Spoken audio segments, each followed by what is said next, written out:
Back to our study of the Gospel of Matthew. We're in chapter 26, ready to begin verse 69.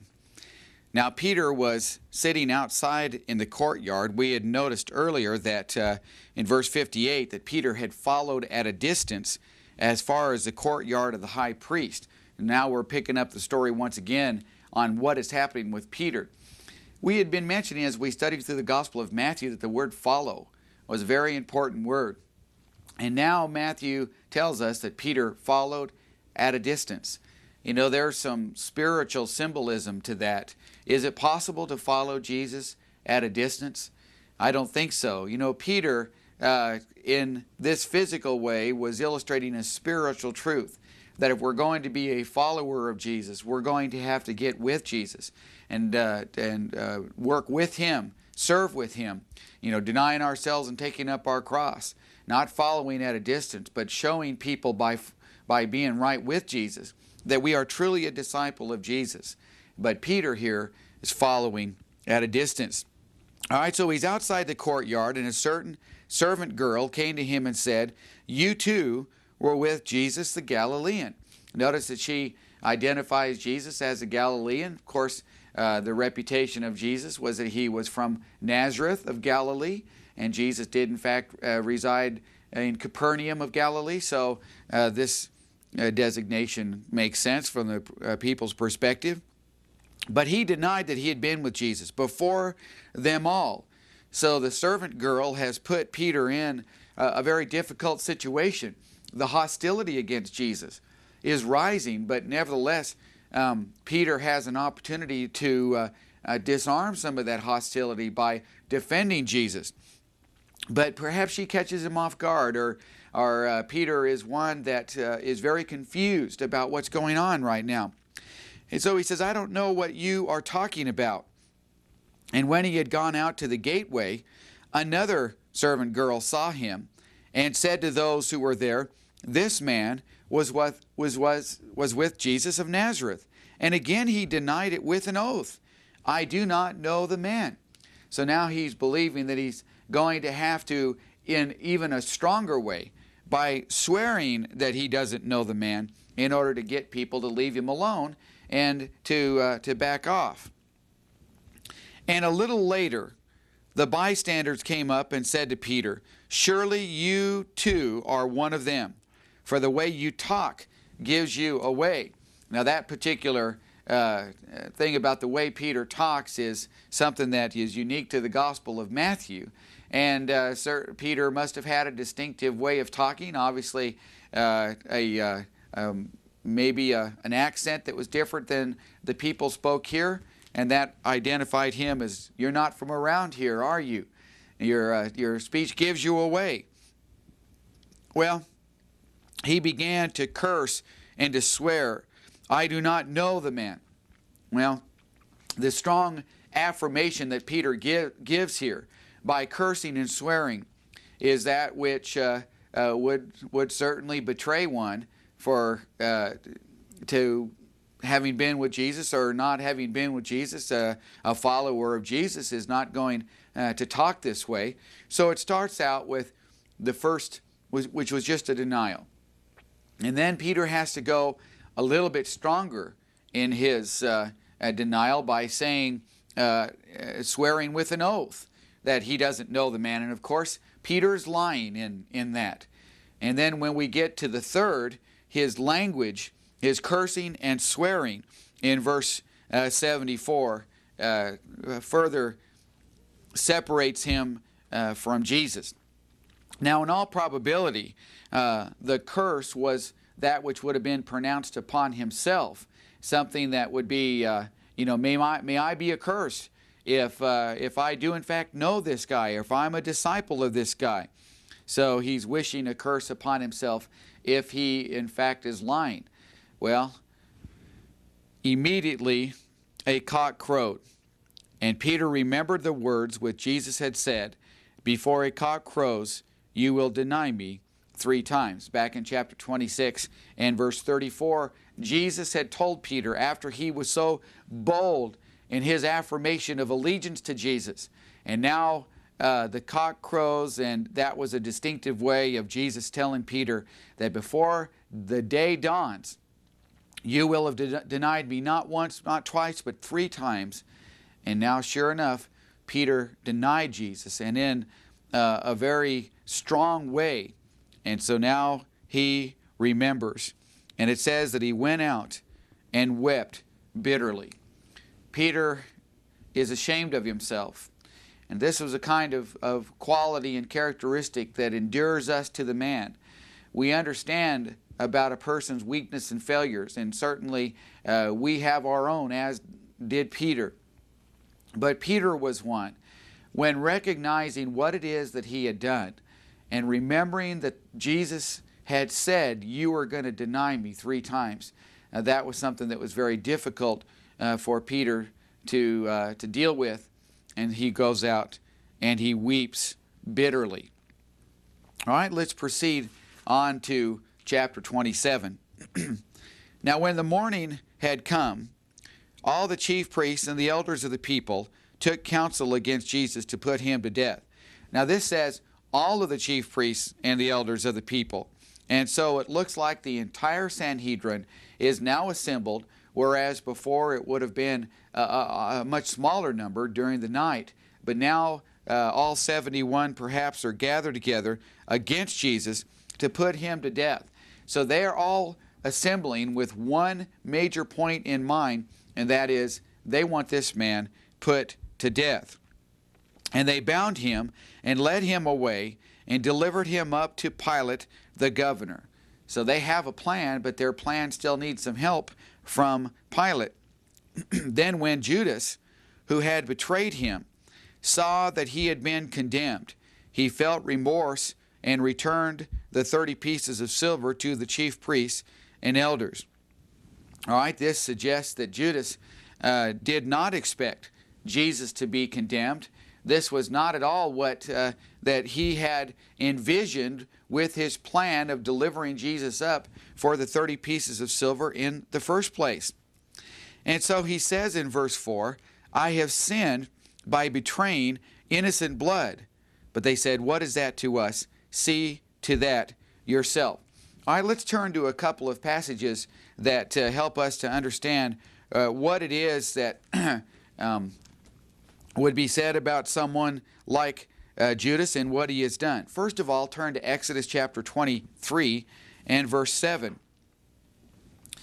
That passage says, Exodus 23 verse 7, keep far from a false charge, and do not kill the innocent or the righteous, for I will acquit the guilt. I will not acquit the guilty. All right, so the law of Moses sternly warned not to be one that was guilty of making a false charge and doing something that was going to end up with the death of someone who was innocent or someone who was righteous. All right, and then look at Deuteronomy chapter 27 and verse 25. Again, a part of the law of Moses, Deuteronomy 27, verse 25.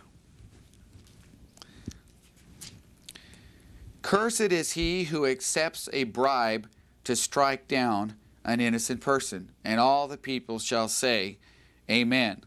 All right, so Judas is one who is cursed by what he's doing. And those who have accepted the bribe, they are also cursed according to the law of Moses.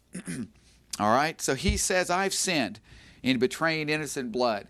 And those would be the passages that would in fact come to Judas's mind about his own betrayal.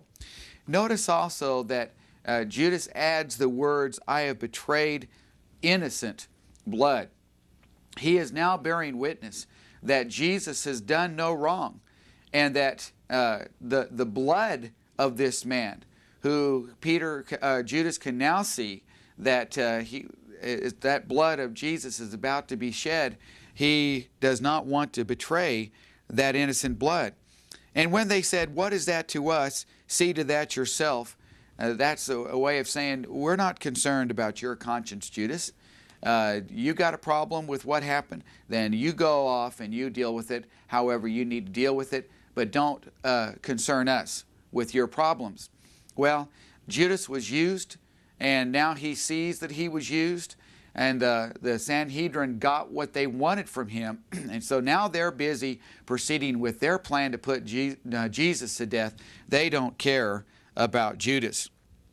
So verse 5, Judas threw the pieces of silver into the sanctuary and departed, and he went away and he hanged himself.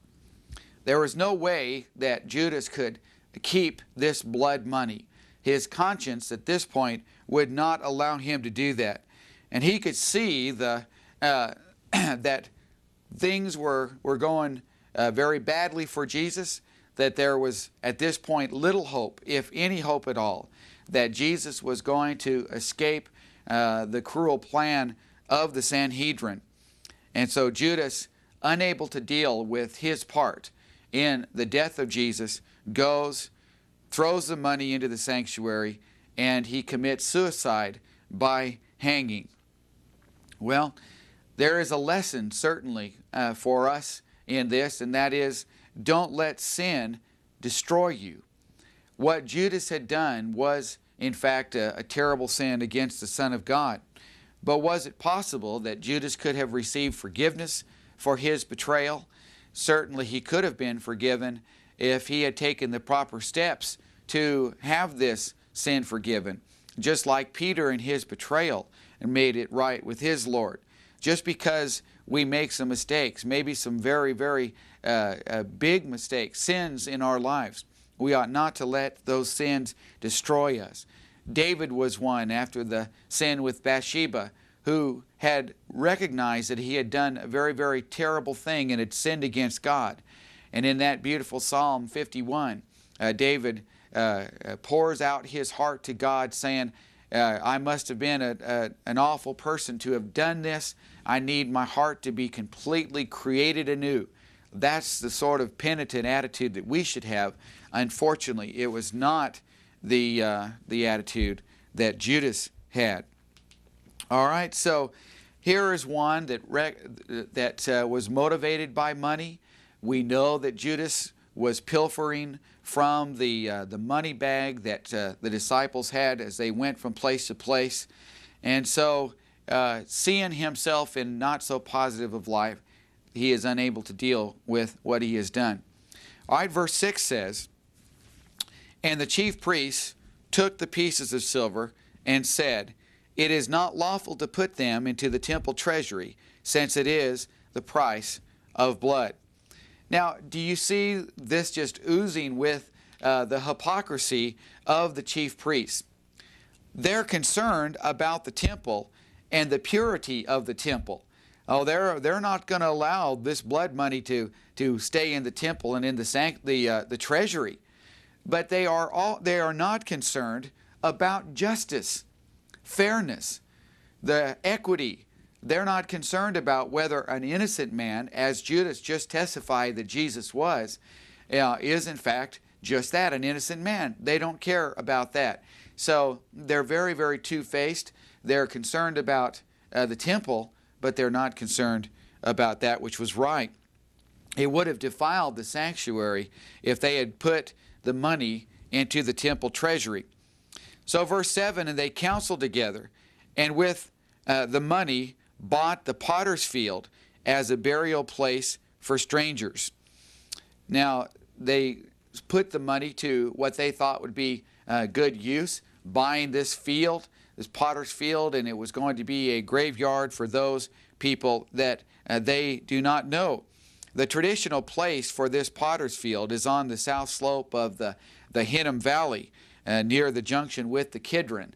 And whether that is the exact place or not is unknown, but that's the traditional spot. It says in verse 8, for this reason, that field has been called the field of blood to this day. So when the time this occurred until the time that Matthew wrote his gospel, it was continued to be called the field of blood. Verse 9 says, then that which was spoken through Jeremiah the prophet was fulfilled, saying, and they took the 30 pieces of silver, the price of the one whose price had been set by the sons of Israel, and they gave them for the potter's field, as the Lord directed me. Now, this particular passage, if you look in your footnote, is a quotation from Zechariah chapter 11, verses 12 and 13.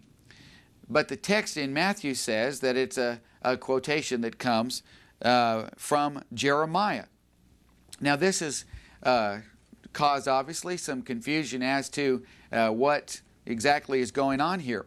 There are a number of legitimate explanations, and we'll talk about just two of the key explanations. One is an understanding of the way the Hebrews grouped their books. They would have books that would be the title book of a heading of books. And Jeremiah was the first book of an entire group of prophetic books, of which Zechariah was one. And so it would not have been unusual for a Hebrew to have been referring to the title book of this whole group.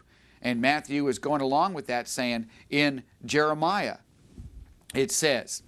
All right, that's one possibility of what is going on here. Another very logical possibility is that, in fact, the quotation is a combination of some portions of Zechariah. For example, the 30 pieces of silver comes from the text in Zechariah, but the other part about the potter's field, that would tie into a number of references in Jeremiah chapter 18, verse 2, Jeremiah 19, and also a section in the 32nd chapter of Jeremiah.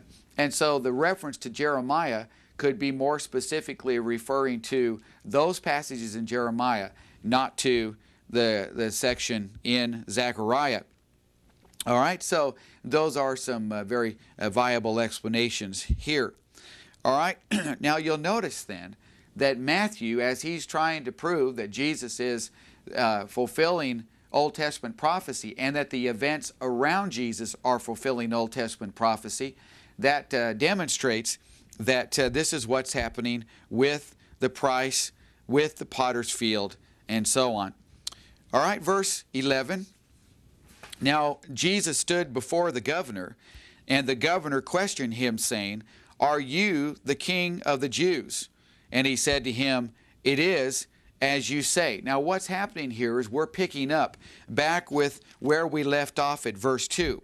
Now verse 2 says, "They bound him, and they led him away, and delivered him up to Pilate the governor." All right, then we talked about Judas, what happened with Judas in the potter's field, and now we're picking back up with Jesus in the presence of Pilate.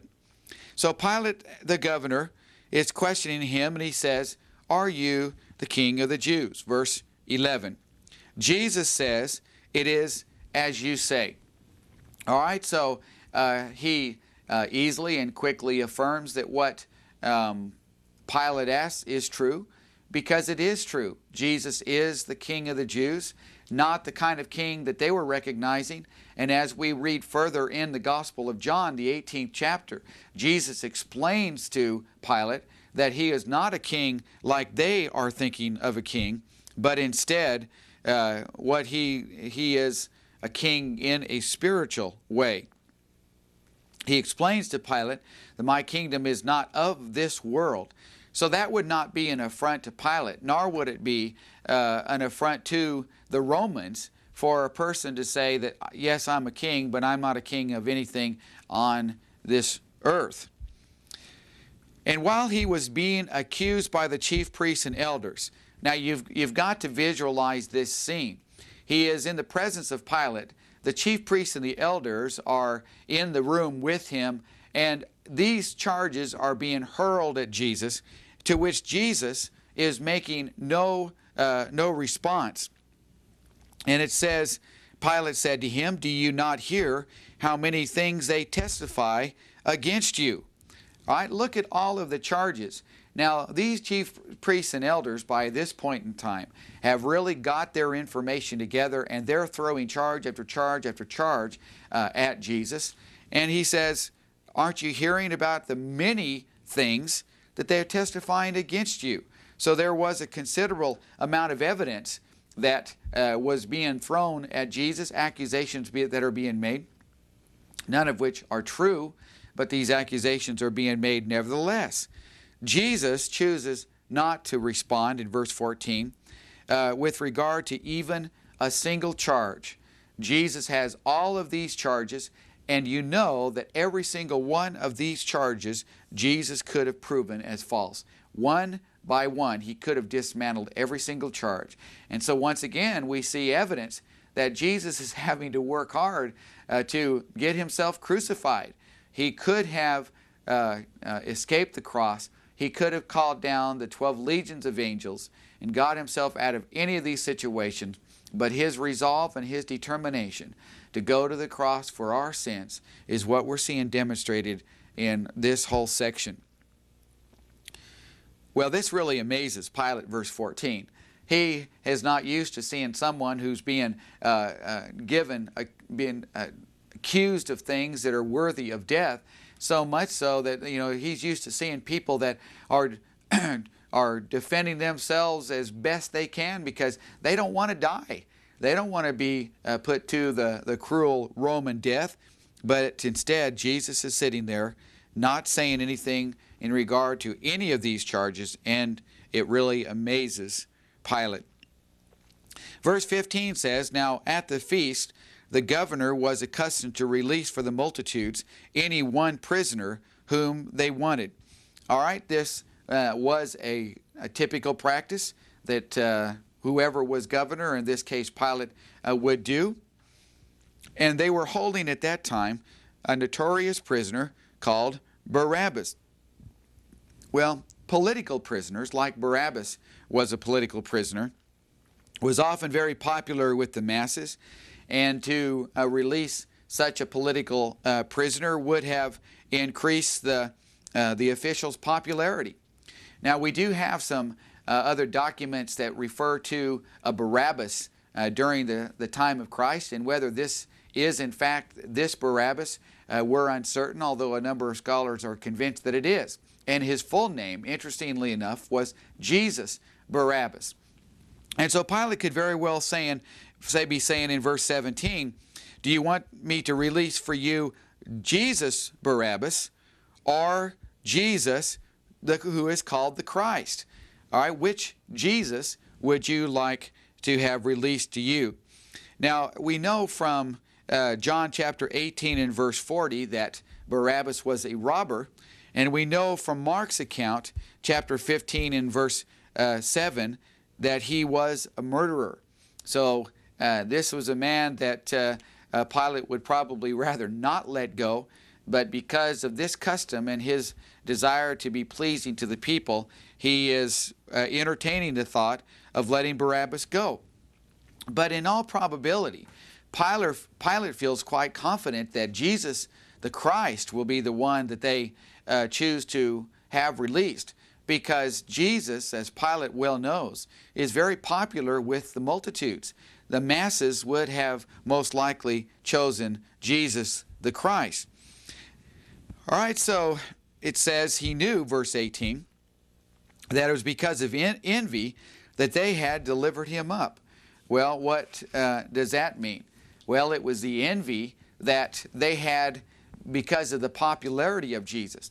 Remember when we back up to chapters 21 and 22, and they had the confrontations that occurred in Jerusalem with the triumphal entry and the miracles that Jesus performed. Those Jewish leaders were not accustomed to sharing their honor. We already know from a number of places in the Gospel of Matthew that these priests and these leaders of the Jewish people were very, very interested in the attention that they got. Woe to you, scribes, Pharisees, hypocrites, because you love the chief seats and you love the attention. You love to be called these religious names. Jesus chastised them with those words in Matthew chapter 23. So we know that they were very envious of Jesus, and Pilate, being the good leader that he was well aware of what was happening, and he knew that it was envy, that envy was the reason why they delivered him up. So, suspecting that it was envy as the reason he would hope that the populace would be the general populace, the multitudes, the crowds would be ones that would exonerate Jesus and ask for his release. Verse 19 it says, "And while he was sitting on the judgment seat, his wife sent to him, saying, Have nothing to do with that righteous man, for I suffered greatly in a dream because of him." This particular account is unique to the Gospel of Matthew. The other Gospel writers do not tell us about Pilate's wife and the trouble that she was having. People during this time gave great credence to dreams. They believed that dreams were ways that the gods would speak to them, and it would not be unusual for a person during this time that would have a dream such as this to believe that this was, in fact, communication to them from the gods. We know from ancient documents that this woman's name was Procla, P-R-O-C-L-A. All right, she calls Jesus a righteous man, perhaps meaning innocent man. Do not have anything to do with the condemnation of an innocent man. It could mean that she has more than that, and that she's identifying Jesus as a holy man, as someone who is a religious, from a religious point of view, a very powerful man that would be pleasing to the gods or whatever. So her statement here to Pilate is very thought-provoking. And she suffered greatly in a dream because of him. In her dream, she's tossing and turning, and there is some anguish knowing that there is some malicious things being planned concerning Jesus as they attempt to put him to death. Verse 20 says, "But the chief priests and the elders persuaded the multitudes to ask for Barabbas and to put Jesus to death." This had to have surprised Pilate, because he knew how popular Jesus was with the multitudes. But the influence of the Sanhedrin over the people of the city is something that is truly an amazement here. But we can see that through their influence, they were able to talk the multitudes into asking for Barabbas and then asking that Jesus be the one who is crucified. Well, you know that these chief priests are going through an awful lot of trouble here to bring about the death of Jesus. So Pilate, verse 21, "But the governor, Pilate, answered and said to them, Which of the two do you want me to release for you?" All right, he wants to hear it from the multitude's mouths themselves. "Which one do you want me to release?" And they said, "Barabbas." Pilate said to them, "What then shall I do with Jesus, who is called Christ?" They all said, "Let him be crucified." So you look at verse 20, the multitude was persuaded to do two things. One, ask for Barabbas. Second, ask for Barabbas' release. Second, to ask for the death of Jesus. So in verse 21, he asks, "Who do you want released?" They said, "Barabbas." Then he asks, "What do you want me to do with Jesus?" And they say, "We want you to crucify him." And he said, "Why? What evil has he done?" But they kept shouting all the more, saying, "Let him be crucified." The people at this point in time are not interested in any further arguments. They have said what they wanted to say. The arguments have already been presented. Now this is turning into a situation that looks like it's going to quickly get out of hand, and Pilate cannot let it get out of hand. And so he's looking at this situation, and he's trying to get Jesus released. Now, if you look in the Gospel of John, you can see how in John's Gospel, he shows Pilate making several attempts to try to get Jesus freed. And he continues to tell the Jewish leaders, "I don't see anything wrong with this guy. I cannot find any charges against him. It looks to me like this man is innocent." And he keeps coming back and keeps coming back. But when they finally say that if you let this man go, you are not a friend of Caesar's, that's what motivates Pilate to act, because Pilate recognizes that if word gets back to Rome that he allowed a man who claimed to be king to be set free, and here this man could very well start an insurrection against the Roman Empire, Pilate could lose his life as a result of allowing this man to go free. So once the Jews threatened Pilate with that information, Pilate had no other choice but to crucify Jesus. So Pilate sees that he is accomplishing nothing.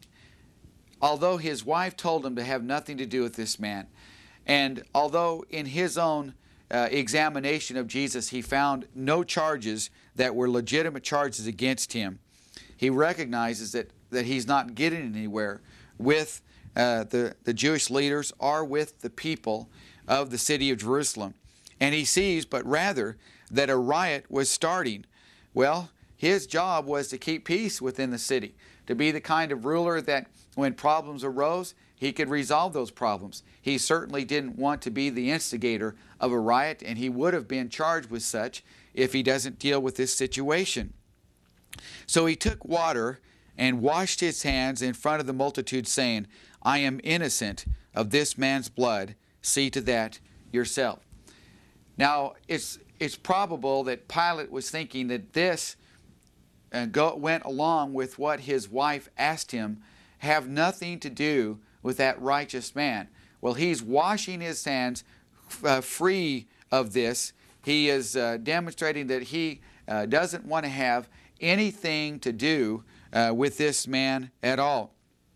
Well, the people respond in verse 25 and said, his blood be on us and on our children. Now, that's what they said. They were willing for the blood of Jesus to be on them and on their children, because they were so convinced that they were doing the right thing. But what's interesting is when we get to the book of Acts, chapter 5 and verse 28, we see a little twist here. They were saying, we gave you strict orders not to continue teaching in this name. And behold, you have filled Jerusalem with your teaching. Now notice this, and intend to bring this man's blood on us. They said, bring this man's blood on us and on our children. And now that's the very thing that in the book of Acts they were saying, why are you trying to accuse us of this man's blood? Oh, how typical it is of people that on one hand they're willing to take the consequences of whatever they do, and then the next thing you know is they are trying to get out of that.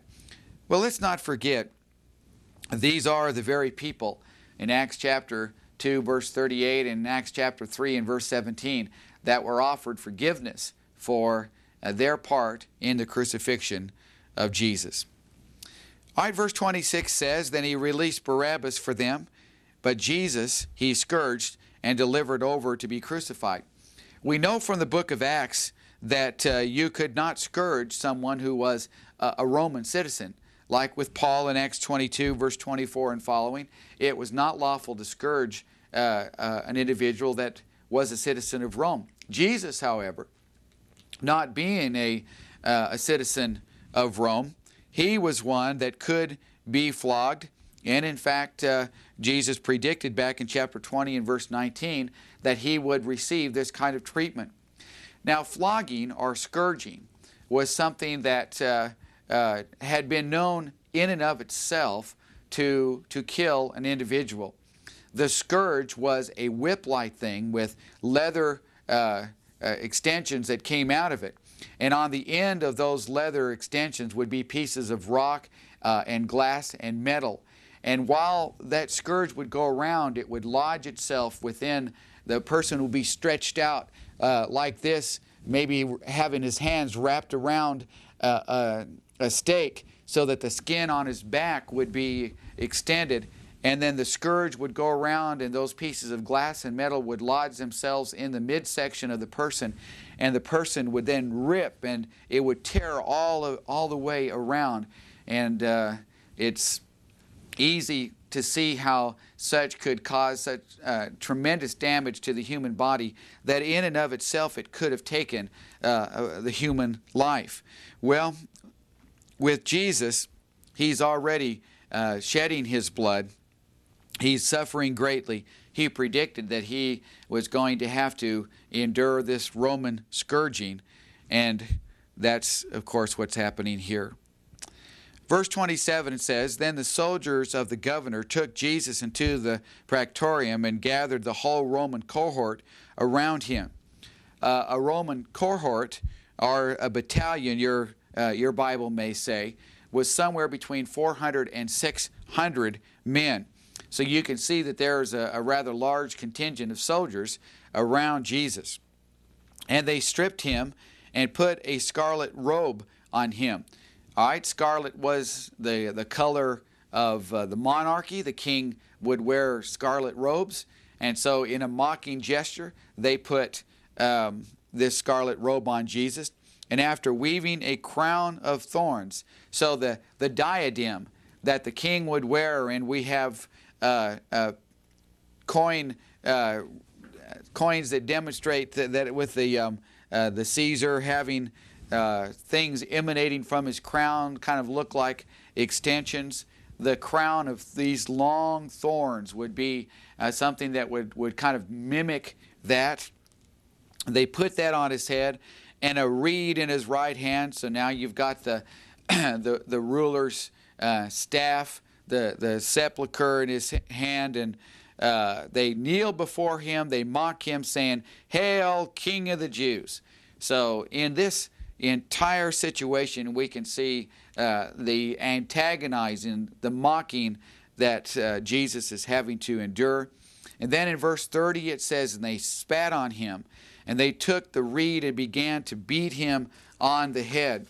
Once again indicating the cruelty with which Jesus is being treated here. We mentioned earlier, but would repeat here, how hard it must have been for the Father to have watched this go on with his Son. You know, God could have also easily intervened and put an end to the treatment that Jesus was enduring here.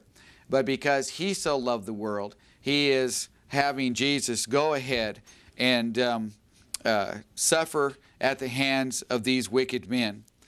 All right, it says, "And they mocked him, and they took his robe off, and they put his garments on him, and they led him away." Their fun was over. They'd mocked him as king, and now they're going to lead him away for the crucifixion. All right, that's a good place to stop, and in our next class, we'll begin right there with verse 32.